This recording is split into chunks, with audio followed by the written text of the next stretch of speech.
దాన్ని ప్రతిరోజు మనసులో ఉంచుకుంటూ 3 రోజులు అలా చేశారు. 4వ రోజు ఒక ఆయన వచ్చారు.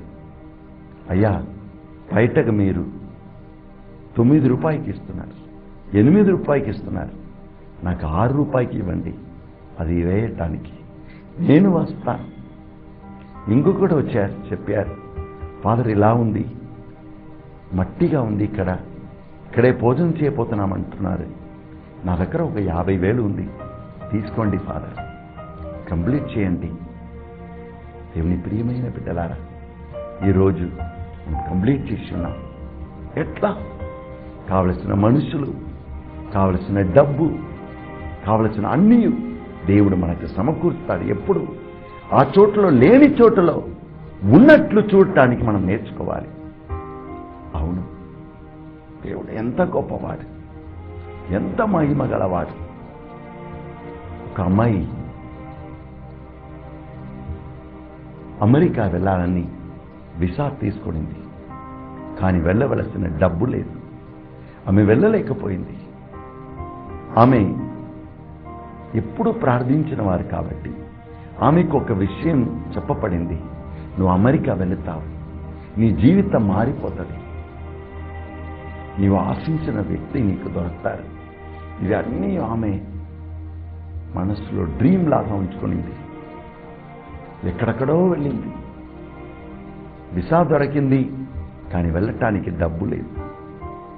వీసా దొరికింది, కానీ అమెరికా వెళ్ళినా ఏ హాస్పిటల్లో ఆమె చేరవచ్చు, ఎవరు ఆమెను అంగీకరిస్తారు తెలియటలేదు. అమెరికాలో ఎవరు కూడా లేరని చెప్పింది.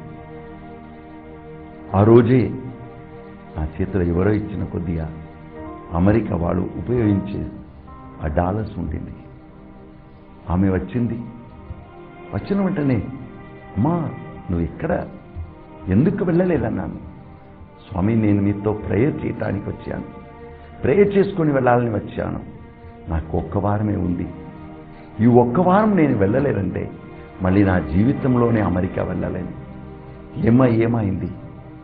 1 వీక్లో నా వీసా అంతే క్లోజ్ అయిపోతుంది. నేను ఏం చేయాలి ఫాదర్? నా జీవితం వేస్ట్ అయిపోతుంది. నేను చెప్పాను, లేదమ్మా, ప్రభుని విశ్వసించు, అమెరికాకు వెళ్ళమన్నాడు కదా, వెళ్ళు. నా దగ్గర డబ్బు లేదు ఫాదర్ అని పలికగా నా దగ్గర ఉండిన ఆ డాలర్స్ ఇచ్చాను. అది చాలా చిన్న అమౌంట్ అయినా అది విత్తనం వంటిది, తీసుకో. ఆమె దానితోనే వెళ్ళింది. ఆమె కావలసిన 2 lakhs చాలా సులభంగా దొరికింది. అవును, దానితో పాటు ఆమె అమెరికాకు వెళ్ళుటకు మొదలుపెట్టింది. ఎంత గొప్ప దేవుడు ఈరోజు ఆ బిడ్డను ఆశీర్వదించినారు. ఆమె ఆ స్థలానికి వెళ్ళుటకు మునిపే నేను ఆమెకు చెప్పాను, నువ్వు ఫ్లైట్లో వెళ్ళినట్టు చూడు, నువ్వు హాస్పిటల్ అమెరికాలో పనిచేసినట్లు చూడు. మొదటిగా మన మనస్సులో లేని దాన్ని ఉన్నట్లు చూడటానికి నేర్చుకోవాలి. అప్పుడు మన విశ్వాసమును చూచి దేవుడు దాన్ని క్రెడిట్ చేసుకుంటాడు, మన బ్యాంకులో పెట్టేస్తాడు. ఎందుకంటే వీళ్ళు ఆల్రెడీ నా పేరిట స్వీకరించుకున్నారు కాబట్టి దాన్ని నేను వాళ్ళ బ్యాంకు అకౌంట్లో పెట్టేస్తానని.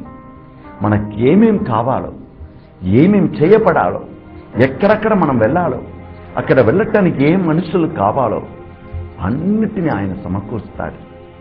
సామెతల గ్రంథం 3వ అధ్యాయం 5-6 వచనం, నీ మార్గములల్లా ప్రభుని జ్ఞాపకం చేసుకో, ఆయనే అన్నీ సమకూరుస్తాడు. అందుకే పునీత పౌలు చెప్తున్నాడు, రోమేలకు రాసిన లేఖ 5వ అధ్యాయం 13వ వచనంలో, విశ్వాసము చేత మనం అన్నీ సాధించగలము. అబ్రహామును చూస్తున్నప్పుడు ఆయన శరీరం చనిపోయిన శరీరంలాగా, చనిపోయిన వ్యక్తిని శరీరంలాగా ఉండింది. 100 వయసు అయిపోయింది, కృళ్ళిపోయింది, శక్తి అంతా వెళ్ళిపోయింది.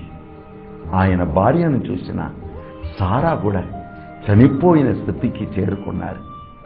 అటువంటి శరీరం నుండి సంతానం దొరకదా? లేదు. కానీ దేవుడు వారిని ఘనపరచాను, వారి ద్వారా ఒక కుమారుని ఇచ్చాను. హల్లెలూయా, హల్లెలూయా. అవును దేవుని ప్రియమైన బిడ్డలారా, విశ్వాసము చేత మీరు అన్నీ సాధించగలరు. అందుకే 2వ తిమోతికి రాసిన లేఖ 1వ అధ్యాయం 12వ వచనంలో పౌలు చెప్తున్నాడు, ఎవరిని నేను నమ్మి ఉన్నాను నాకు తెలుసు. ఆయన నమ్మిన వారిని ఆయన ఎప్పుడు చేయి విడువరు. హల్లెలూయా, హల్లెలూయా. భక్తుడు పాడుచున్నాడు, ఎవరిని నేను నమ్మియున్నాను ఎరిగియున్నాను మనసా, తన్ను నమ్మిన వారిని చేయి విడువరు నా ప్రభు యేసు మనసా.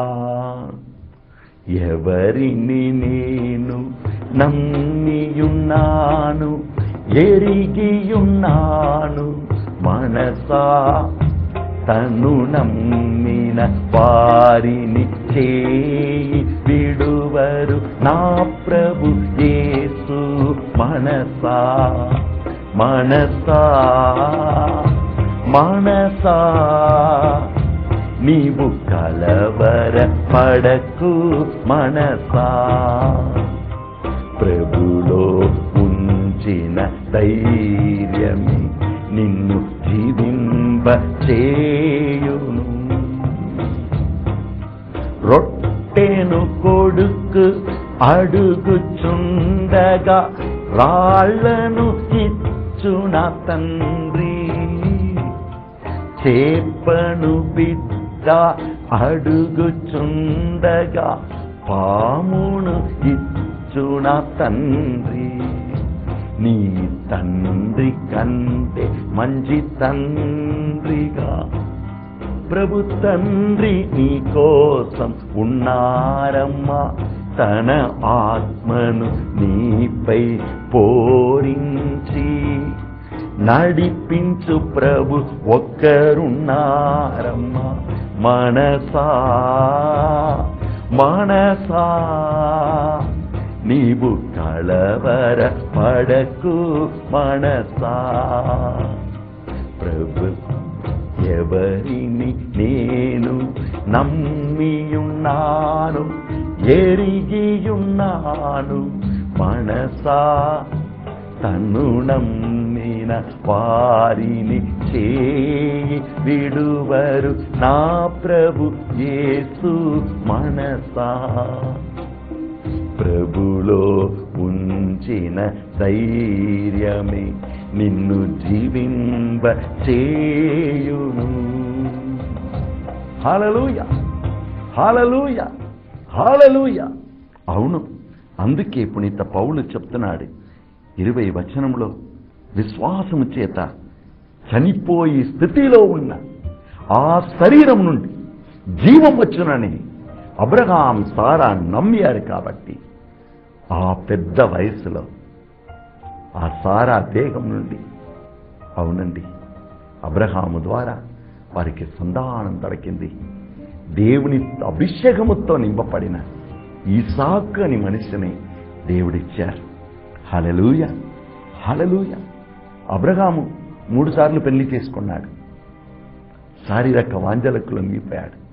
కానీ విశ్వాసము చేత జన్మించిన ఈసాక్ రెబెకాను పెళ్లి చేసుకొని వారి ఇరువురు సంతోషంగా జీవించారు చివరి వరకు ప్రామాణికంగా.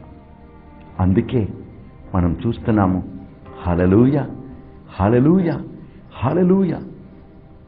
మనము ఎల్లప్పుడూ విశ్వాసం వలన జీవించగలము. 21వ వచనం, దేవుడు పలికాడు కాబట్టి దానిని దేవుడు చేయగలడు అని అబ్రహాం నమ్మాడు.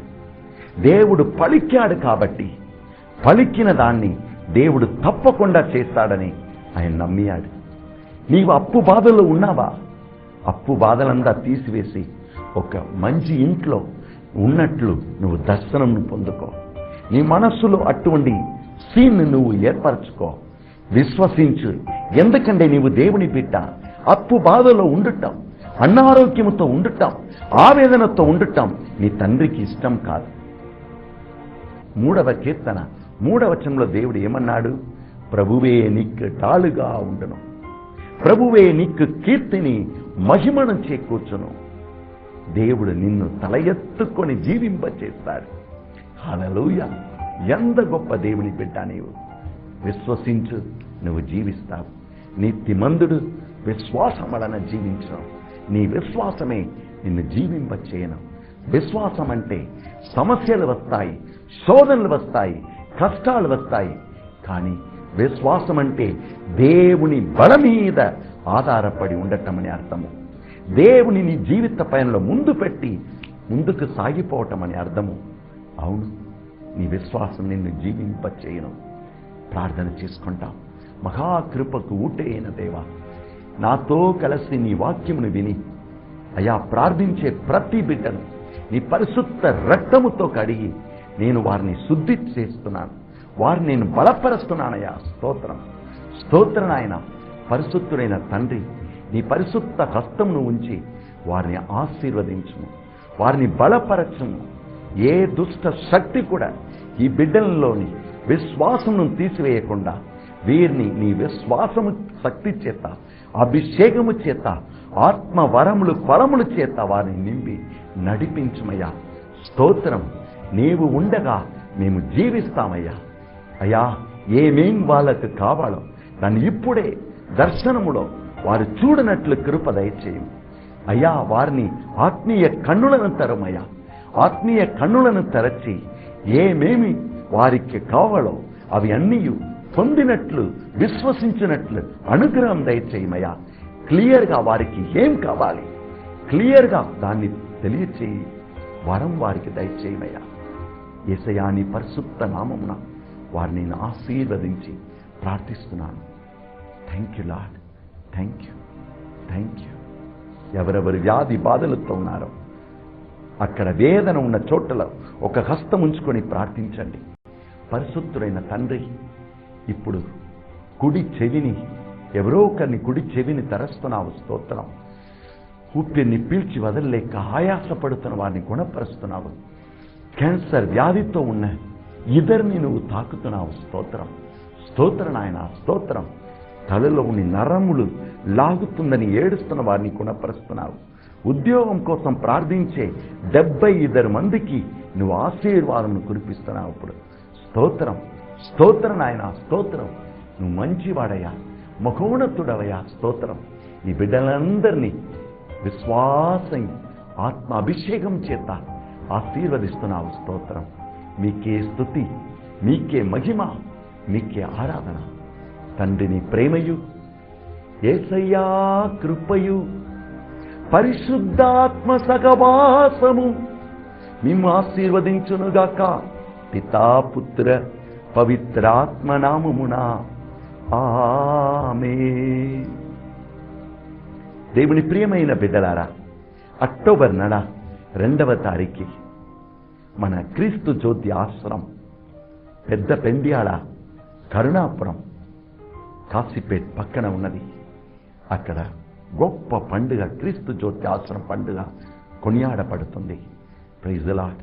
ఉదయం 9 గంటల నుండి 10 గంటల వరకు ఆరాధన, స్తుతి ఆరాధన.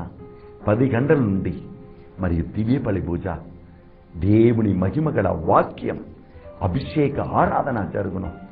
తర్వాత 1 గంటకు అందరికీ ప్రేమ బిందు. తర్వాత 2 గంటల నుండి 4 గంటల వరకు స్వస్థత ప్రార్థన, ఆత్మ అభిషేక ప్రార్థన అక్కడ జరుగును. మీరందరూ రండి, దేవుని మహిమను పొందండి. మీరు ఇక్కడ నుండి రావాలంటే మీరు బస్ తీసుకొని కాశీపేటకు రావచ్చు. హైదరాబాద్ నుండి కాశీపేట వెళ్ళే దారిలో పెద్ద పెండ్యాల క్రీస్తు జ్యోతి ఆశ్రమం ఉన్నది. ఒకవేళ వేరే చోట నుండి మీరు వస్తున్నారంటే ట్రైన్ తీసుకొని కాశీపేటలో దిగి అక్కడ నుండి మీరు ఆటో తీసుకొని రావచ్చు. హైదరాబాద్ వైపు వెళ్ళు. పెద్ద పెండ్యాల అంటే ఎన్నో ఆటోస్ వస్తాయి. 5 రూపాయలు ఇచ్చారంటే మిమ్మల్ని పెద్ద పెండ్యాల వదిలి పెడతారు. రండి, దేవుని మహిమను నిండుగా పొందండి, ఆత్మ అభిషేకం పొందుకోండి, స్వస్థతను పొందుకోండి. మీ అందరినీ యేసు నామం పేరిట ఆహ్వానిస్తున్నాము. రండి. Praise the lord.